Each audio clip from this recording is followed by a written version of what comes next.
Good morning, everyone. My name is Shazia Khan, and the session we're doing today is Access to Higher Education Diploma in Nursing and Midwifery, and the unit we're doing is called Academic Research Skill. So this unit, there will be three learning outcomes and an assignment discussion, so 4 sessions. So you'll have today, tomorrow, and then next week, and then the final session is on the Sunday where it's the assignment discussion. Okay, so today we're going to start off with learning outcome 1 and the importance of looking at understanding different approaches to academic research. Unit aim. So the aim of this unit is to introduce learners to the research process, the methods and the research types of research whilst they are conducting a small scale study. Research skills. We're going to look at 1.1. We're going to look at identifying the difference between primary and secondary research. 1.2, we're going to explain the advantages and disadvantages of primary and secondary research. And 1.3, we're going to explain what research question and aim needs to be identified when conducting scientific research. So firstly, research. Why do we need to research? Information, problem, develop, understanding, launching new product is also research. Why do you think research is so important? It helps to find new ways of solving problems. Excellent, new ways of solving problems. So what could it be? What could something be that's like, for example, if there is already a research on cancer, we can do more research.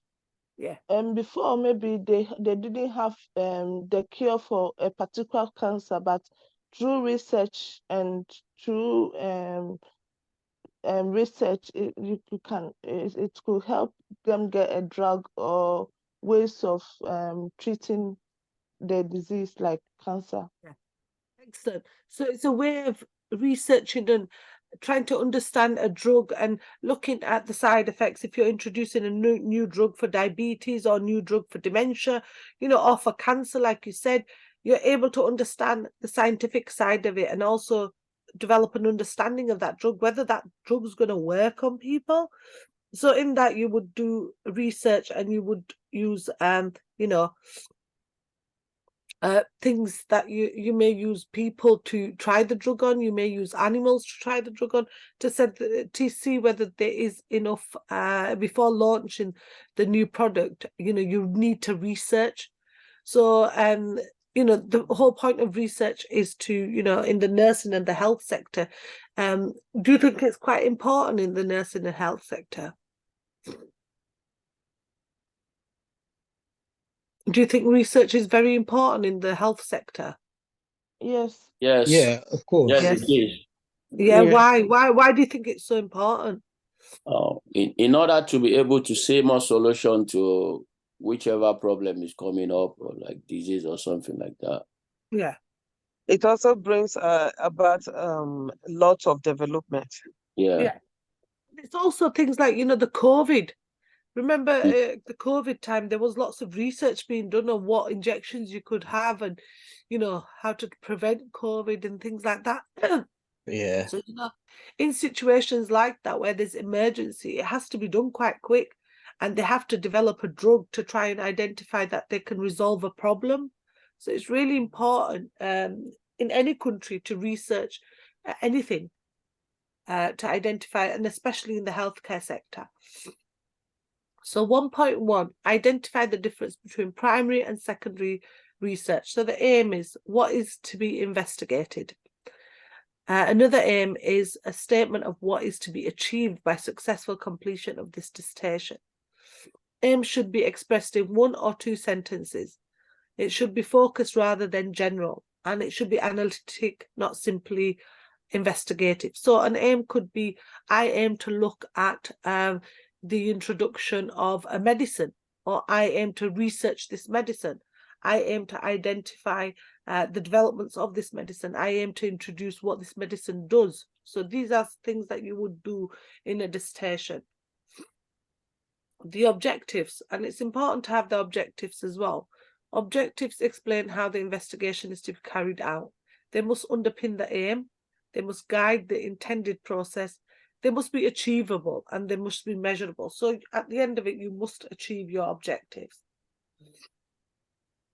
So writing aims and objectives. Choose verbs which allow you to achieve your aim. For example, analyze, evaluate, assess, determine, compare and contrast, which is literally, when you're talking about comparing and contrasting, it's just like the difference between. So it's just certain verbs that you would use. And avoid verbs like discuss or describe.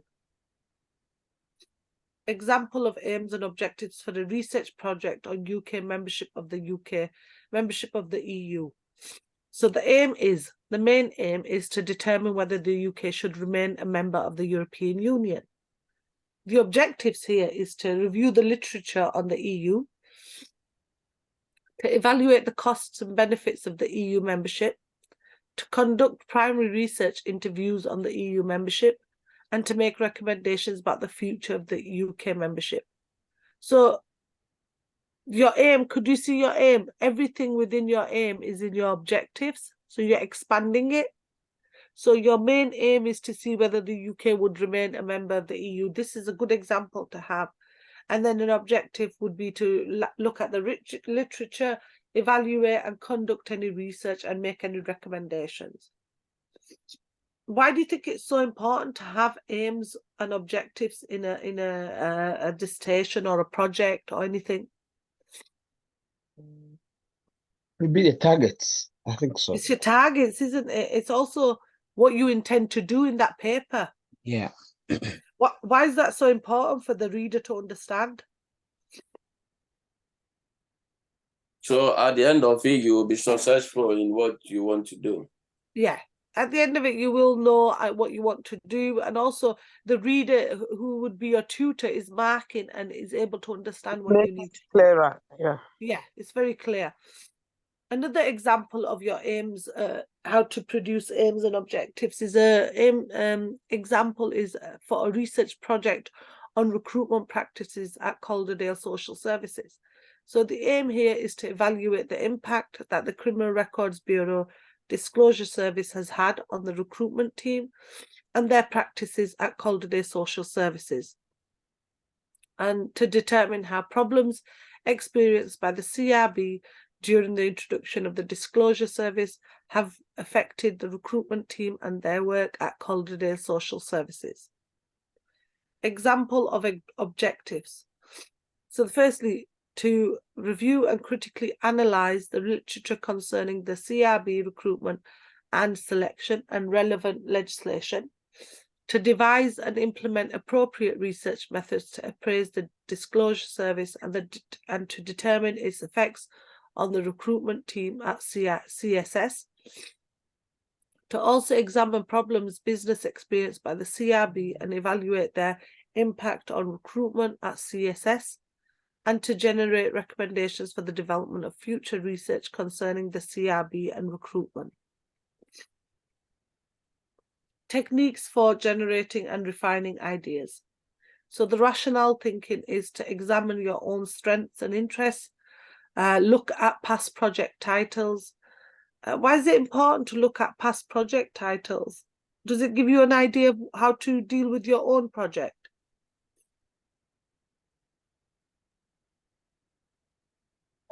It helps you to have an idea of what somebody have already done before. Yeah, it gives you a bit of idea to think about what you want to do, how you want to present it, how you want to structure it. So rational thinking can be discussion, searching the literature and scanning the media. Now, creative thinking can be keeping a notebook of ideas, exploring personal preferences using past projects, looking at relevance trees, brainstorming and concept mapping. A good topic considers data availability. So there must be not too much or too little data, and it must be available using a reliable collection techniques. So, you know, if you're doing a research paper, there needs to be data available for you to work around. If there's no data, then you can't do a research project around that area. Considers access to the data. So the data you may need may be available, but not in the way you need it. Good topics have data available you can access with few problems. Considers the time available. So no amount of enthusiasm can create the time and you need for a research project. A good topic is one clearly delimited and can be done in the limited time you have available. A good topic. It also considers the availability of resources. Why is it so important when you talk about doing a research project or a dissertation? Why is it so important to make sure you have the resources available?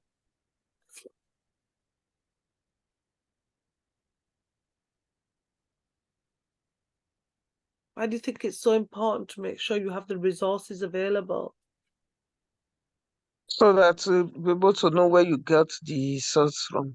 Yeah, so you know where you got the source from, but if you're doing a paper, would you want all the resources available for you then? So it's easy for you to do and prepare.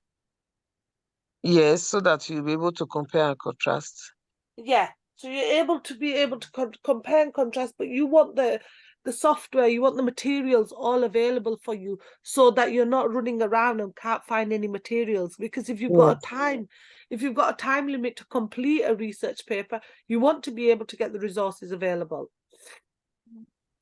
Considers capabilities and skills. So here you may be impressed with the statistical technique or computer program, but if you don't have the necessary skills and understanding, attempting to use them can be counterproductive, and the module can teach you how to use basic but reliable data skill techniques.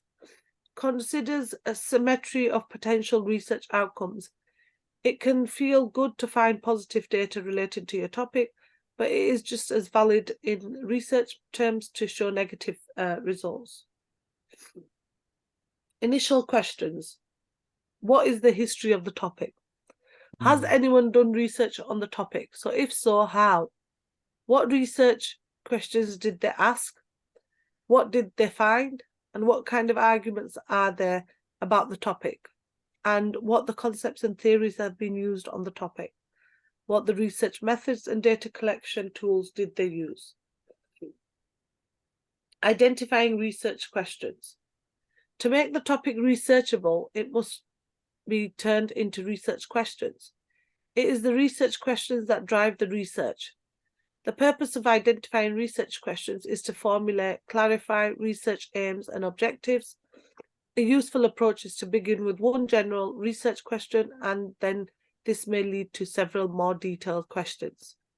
From your research topic, you should develop focused research questions. From your research idea to your research questions. So you'd research idea. Job recruitment via the internet. So here the general focus research questions. How effective is recruiting for new staff via the internet in comparison to traditional methods? The research idea is the future of the trade unions. And the general focus here is what are the strategies that trade unions should adopt to ensure the future viability. The research ideas is advertising and sharing prices. And the general focus research question is how does running on a TV advertising campaign designed to boost the image of a company affect its share price?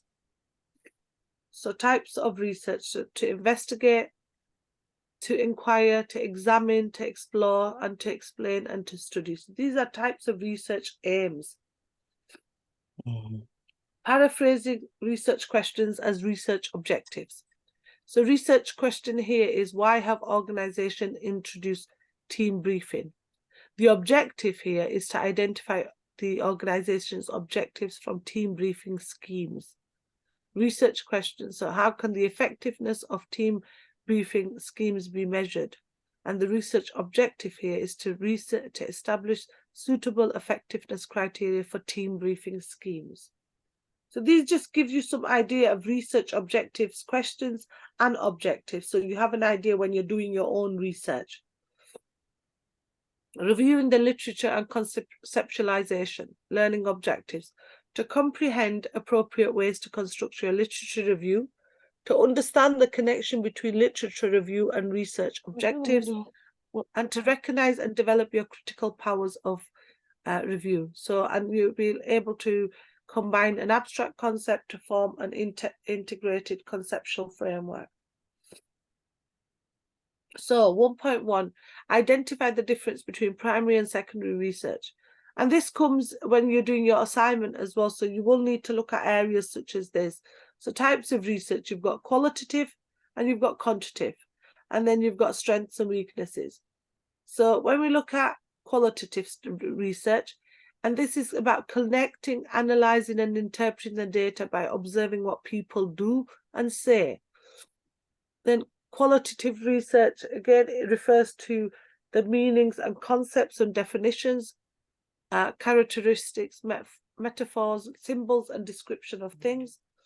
Qualitative research is subjective and uses very different methods of collecting information, including individual, in-depth interviews and focus groups.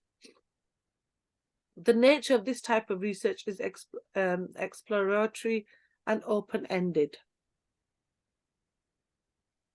There are different types of qualitative research methods like an in-depth interview, focus groups, ethnographic research, content analysis, and case studies. Why are case studies so important when you're looking at the different types of qualitative research? Why do you think, when you're doing a research, why do you think case studies are important?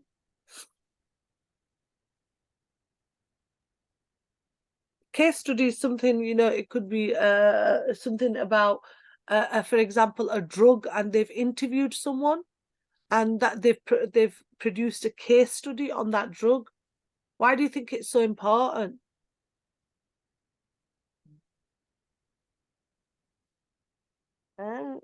It's important because it's been like a mark there that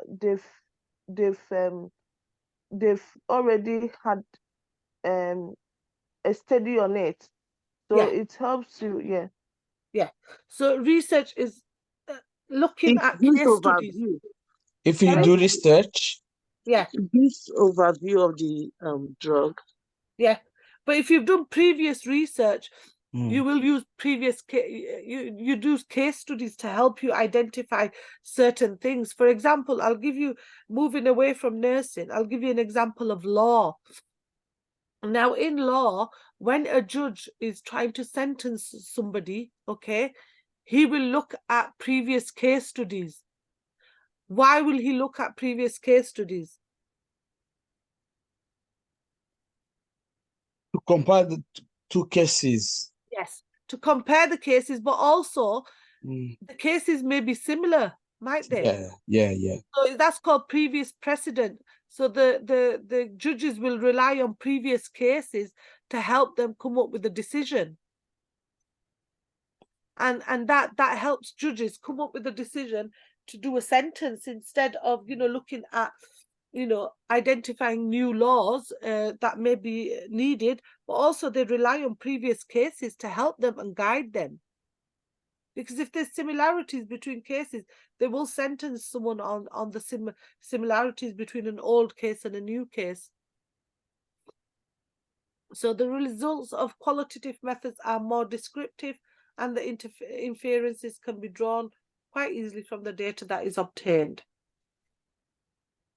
Then we've got quantitative data. Quantitative research collects and uses numerical data to explore, describe or predict trends. So what can be quantitative data? Any examples of quantitative data?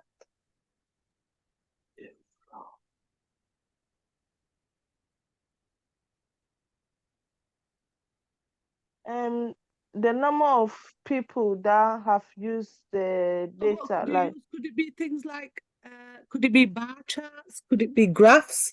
yes. These are data that have been identified through diagrams and numerical data to identify statistics, okay? Quantitative research emphasizes objectively and the control of conceptual factors that may impact the results. Quantitative research states that hypothesis and relies on statistical analysis to support conclusions made regarding the hypothesis. Quantitative research method examples. So number one, we've got survey research. The most fundamental tool for quantitative research methodologies and studies is online polls and online surveys, paper questionnaires, web intercept surveys. Why do you think survey research is good?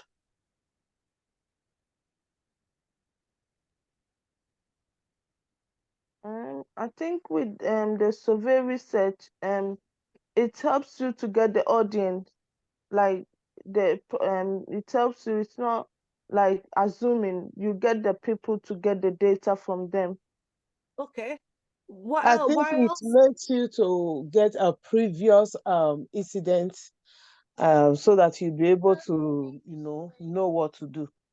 Okay. What else? So if you get 10 people doing a survey research, would you identify that as being trying to identify if the drug is good or not through research?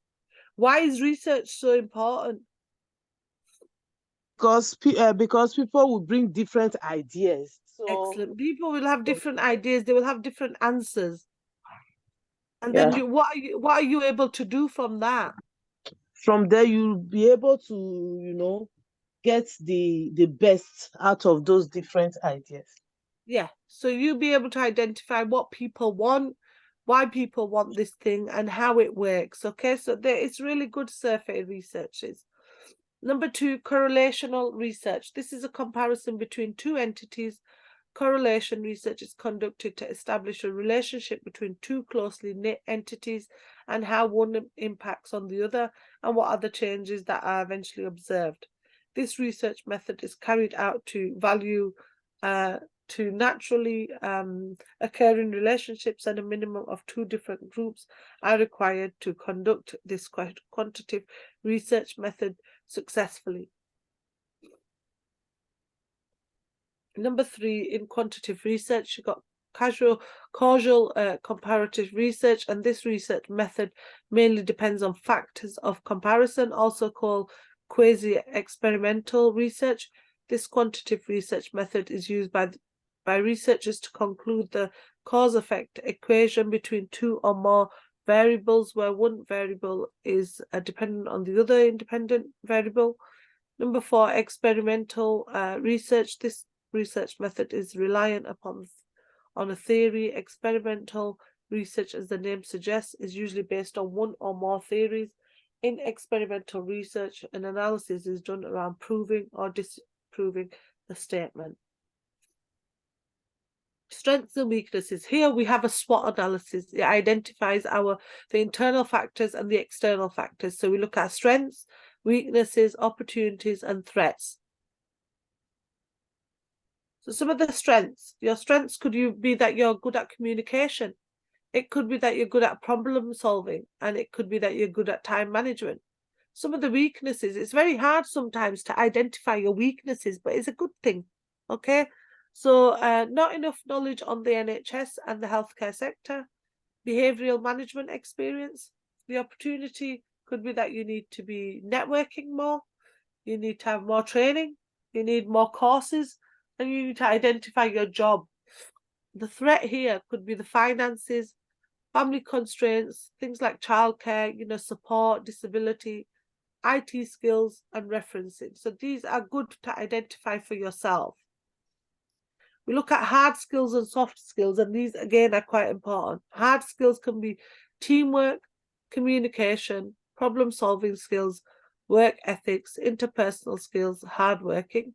Soft skills could be leadership, negotiate, IT skills, knowledge of the NHS, policies and procedures, and the passion. Academic areas to think about. So grammar, vocabulary, pronunciation, reading, writing, listening, speaking, fluency, accuracy, and confidence. And this was on the Learn English British Council website, online English level test, if you want to go onto that to have a look, and the link is there. So experiment, and then you have a survey, you have a grounded theory, you have action research, an ethnography, a case study, and then you'll get your archival research at the end of it. Qualitative research versus quantitative research. So the objective of qualitative research is to gain a qualitative understanding of the underlying reasons and motivations. And the quantitative research is to quantify the data and generalize the results from the sample to the population of interest. The sample that is used on is a small number of non-representative cases, and then quantitative research is used on a large number of represented cases. The qualitative one is unstructured and the quantitative one is structured. The data collection is non-statistical, whereas the quantitative data research is statistical. The data analysis is to develop an initial understanding, so that's the outcome. And then the outcome for quantitative research is to recommend a final course of action.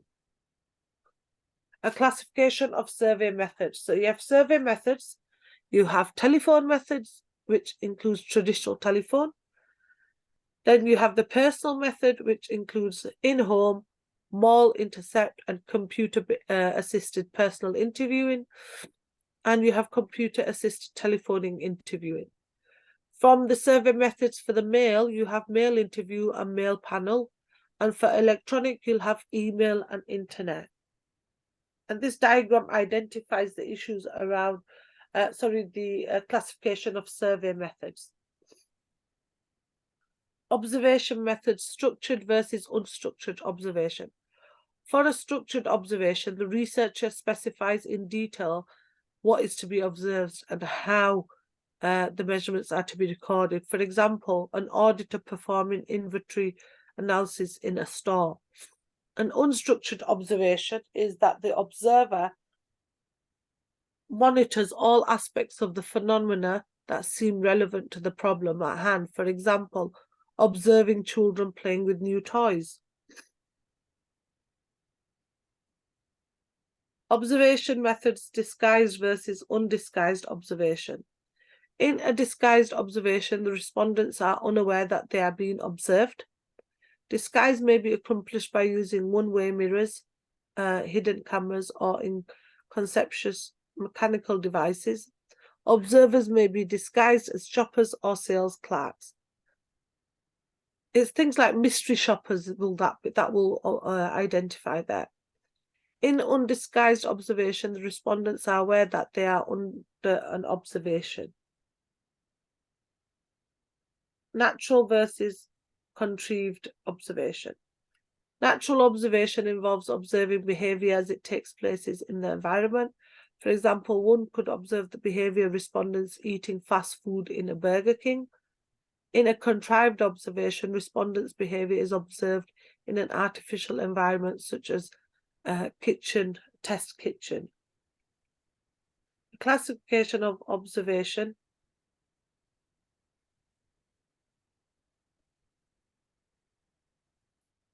A classification of observation methods is classifying observation methods. So different types of observation methods: personal observation, mechanical observation, audit observation, content analysis, and trace analysis. Observation methods. Personal observation. A researcher observes actual behavior as it occurs. Why is it so important to have observations?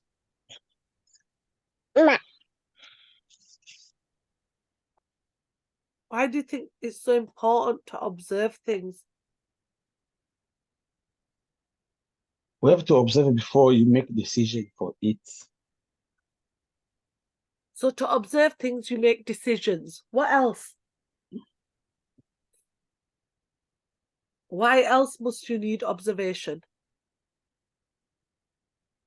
For you to You be observe able to to know say, the outcome. Sorry, what was that? ATHE, You observe to know the outcome of it. Yeah. And to look at the behavior, like it said, a researcher observes actual behavior as it occurs. The observer does not attempt to manipulate the phenomenon being observed by merely records what takes place. For example, a researcher might record traffic counts and observe traffic flows in a department store. Observation methods, mechanical observation, do not require respondents' direct participation. So the AC Nielsen audit meter, turnstiles that record the number of people entering or leaving a building, on-site cameras, still motion picture or video, optical scanners in supermarkets do require respondent involvement, eye tracking monitors, pupillometers, psychogrammeters, voiced pitch analysis, and devices measuring respondents' latency. Observation method looking at audits. The researcher collects data by examining physical records or performing inventory analysis. Data are collected personally by the researcher. The data are based upon counts, usually of physical objects.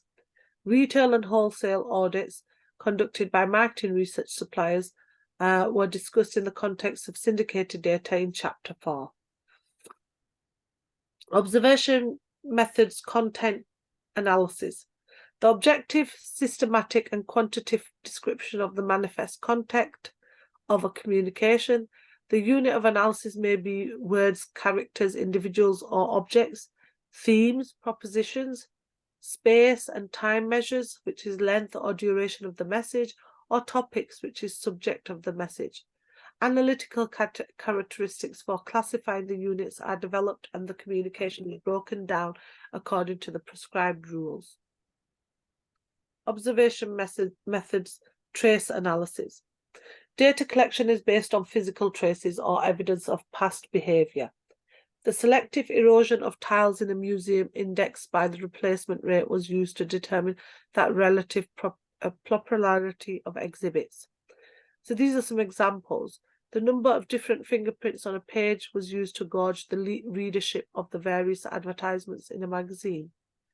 The position of the radio dials in cars bought in for service was used to estimate share of listening audience of various radio stations. The age and condition of cars in a parking lot were used to assess the affluence of customers. The magazines people donated to charity were used to determine people's favourite magazines. And internet visitors leaves traces which can be analysed to examine the browsing and usage behaviour by using cookies. 1.2. Identify appropriate terms and concepts relevant to an understanding of the specific question. So you've got primary data. Primary data is a type of data that is collected by researchers directly from the main sources through interviews, surveys, and experiments.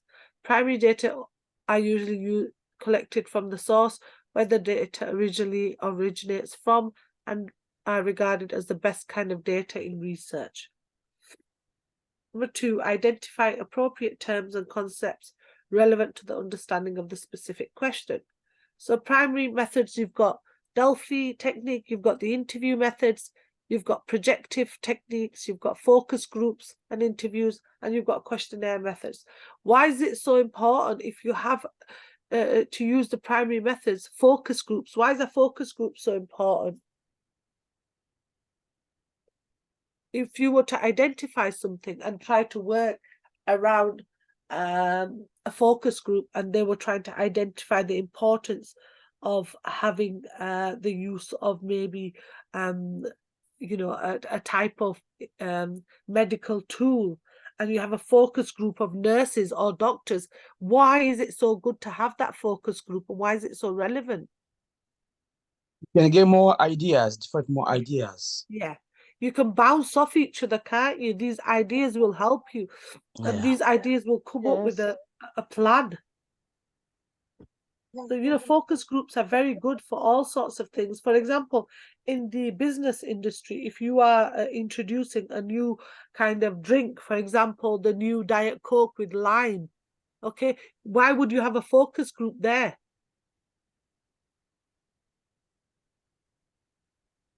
To give a better understanding. Yeah, to give you a better understanding, to taste the product, to tell you if the product's going to sell. You know, these are kind of things that need to be put together, focus groups, interviews, questionnaires, because they help you come up with a plan and also an understanding of whether your product is going to sell on things like that. So it's really important. Yes. Primary data methods include questionnaires, observations, interviews, telephone, online surveys, and focus groups. Then we've got secondary methods, and these is a research data that has previously been gathered and can be accessed by researchers. So example is previous research, government reports, official statistics, magazines, journals, and internets. Why do you think secondary data is so important? Why do you think previous research is so important? It gives you the idea of what you are researching about, because they've already been previous people that they've already done it. Yeah. Yeah. So you will can it tell you can compare. Sorry, you can get comparison for. comparison? Yeah. Yeah. Will it give you an idea of whether the research is going to work or not? Yes. Yes. It does. So is it good to look at previous Yeah. Yes, research? it's good. Yeah. Yes, I think very it's well. good. You know, for example, if you're looking at a medication, okay, and the previous research said the medication didn't work well for people that were maybe obese, okay, then you're gonna try to identify the new medication and try to make it better for people that are overweight or something. You know, so your previous research does help identify things in regards to medication or any sort of research that needs to be done. And at the same time, it even helps you to know why and let you go more in depth with what you are doing, to know why the previous one didn't work. Yeah. And sometimes, you know, maybe previous research didn't work because they didn't put more into the research, you know, and maybe this time, you know, more is put into that research to make it work. Yeah. So methods to gather data. So you have checklists and scales, you have questionnaires, experiments, observation, interviews, action research. And like we said earlier, importance of case studies, you know, the fact that you've researched previous cases as well, also previous people that have used the medication or anything like that. Case studies do help.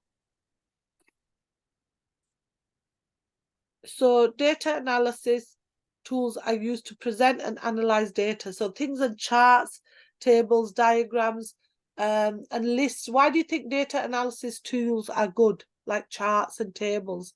Why do you think they're so good?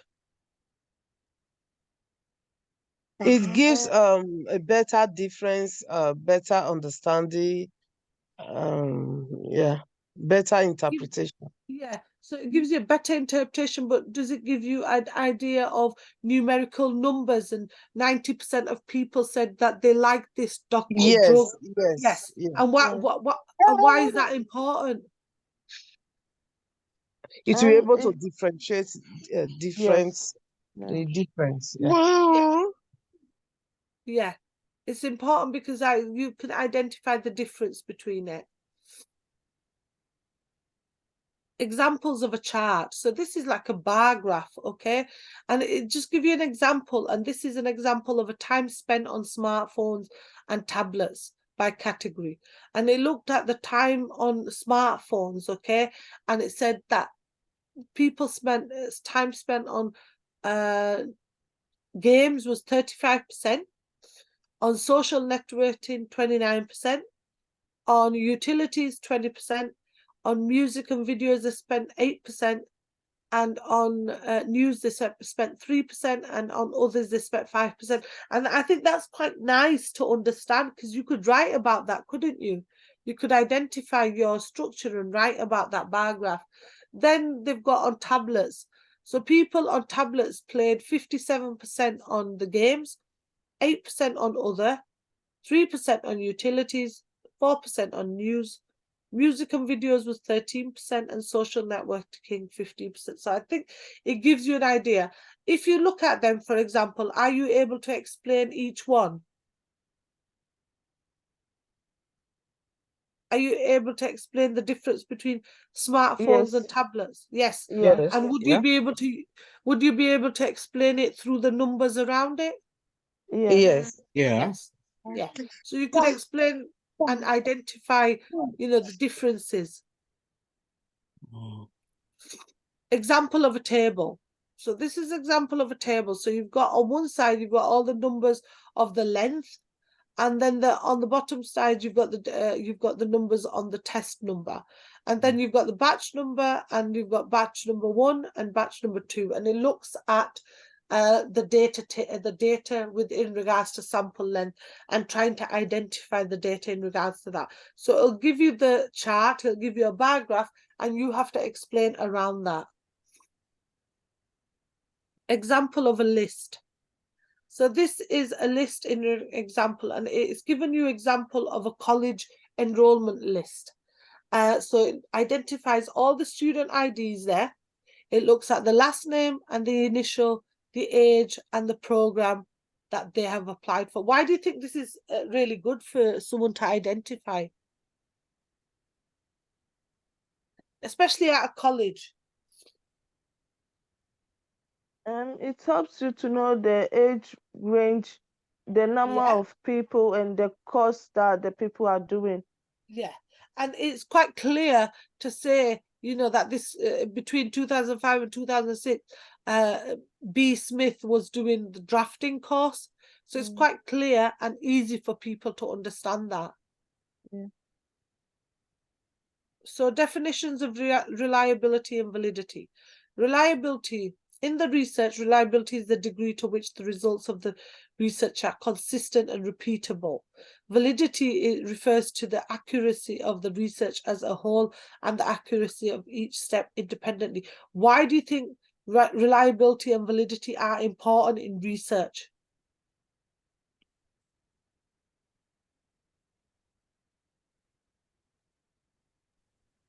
Because it's a fact. That's why it brings out the facts. That's why it's reliable.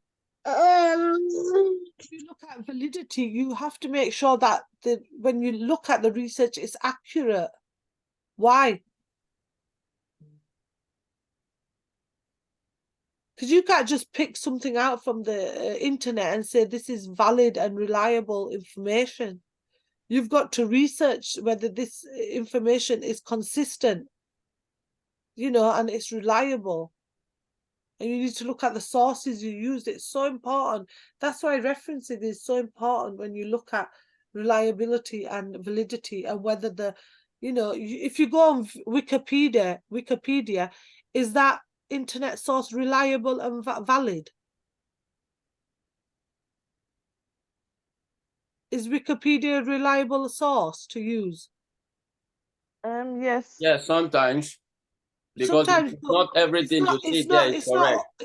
No, it's not always reliable, is it? And it's not always valid, because on Wikipedia, you and me can add things onto it. Yeah. So it might not be reliable. So if anyone can add something onto it, it's not always reliable, is it? And it's not always valid. Okay. So you've got to be really careful when you look at your research and look at reliability and validity, that the sources you look at are reliable, consistent, and accurate. So is the research valid? Again, what we talked about. So has it got a sound basis in logic or fact?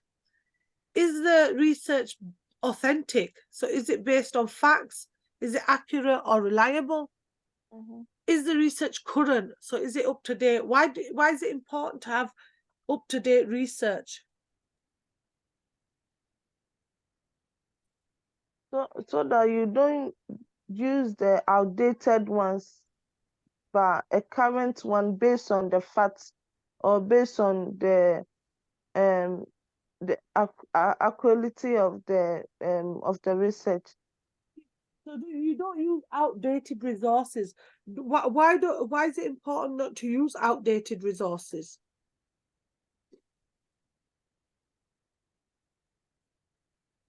Why is it important to use up-to-date resources?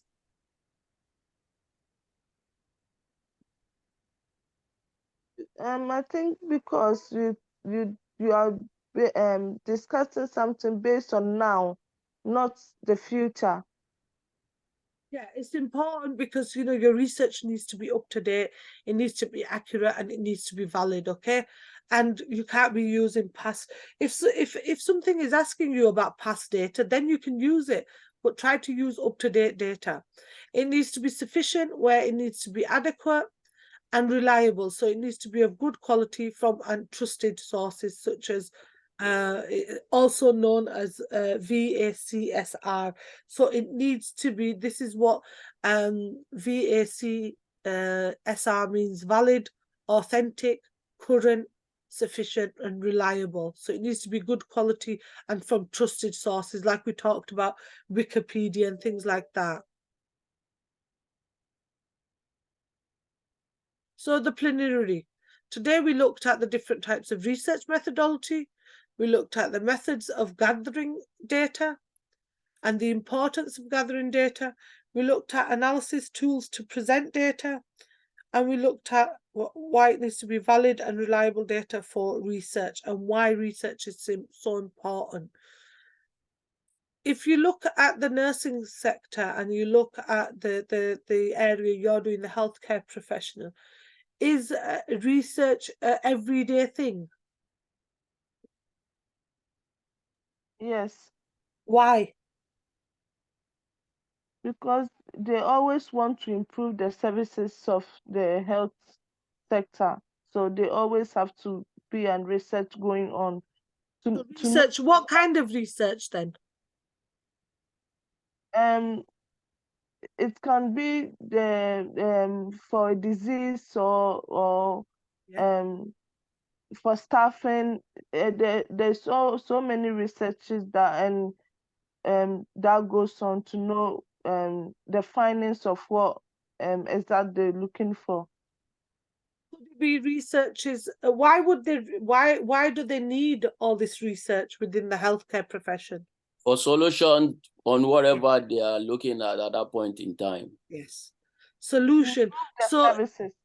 Yes, to improve the services, for solution, for effectiveness of the services, and also things like, what about like if you're introducing a medication, new medication, why is that so important when you're researching that?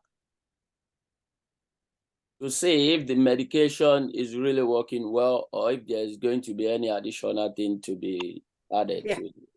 So sometimes to reduce costs, because through research it can help reduce and save a lot of money. Yeah. And also to know if they are doing the right thing with that particular thing at that point in time. Yeah. If they're doing the right thing as well, because, the fact is that, they're using the medication to improve someone's life. Again, looking at a heart patient or looking at a patient with diabetes, and how to improve their life. I'll give you an example. I am diabetic, so my doctors have given me a new medication to use. And the reasoning behind it is they want to try to protect my heart. So they've researched this medication, and this new medication protects the heart. So, it identifies that, these kind of instances are needed because, there's new medication will make new improvements for people's lives. And so it's time saving as well. Yeah. And there's a need for all this research to be done. Okay, so we looked at introduction, what aims and objectives are. We looked at literature review, methodology, quantitative and primary and secondary research, which a lot of this will come into your assignment, and conclusion and recommendation. Some of the references we've used are some links there that you could go on to in regards to doing research, and Sutherland.com. Okay, and anything to do with any sort of research skills or academic research skills. We've covered learning outcome 1 today. Has anyone got any questions around this?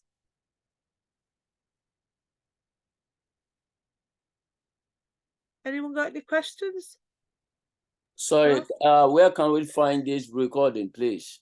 Yeah, this recording, it will go on to Moodle, okay? Under this course, yeah? Yeah, so Okay. under the research academic research skills, the module, this will be up probably on Monday. And what we do tomorrow, learning outcome 2, that will also be up for Monday. Okay. So you can get access to that.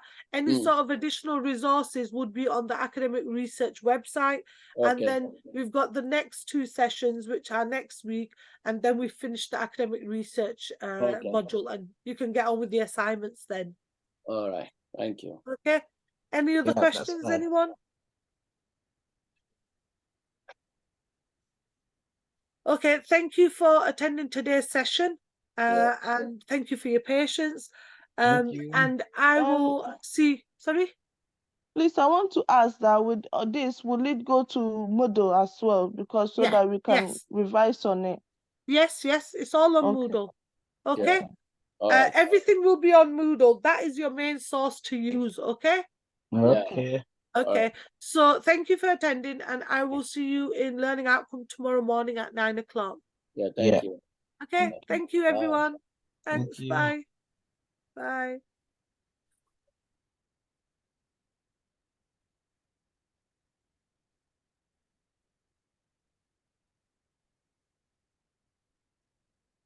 Thank you. Bye. Bye.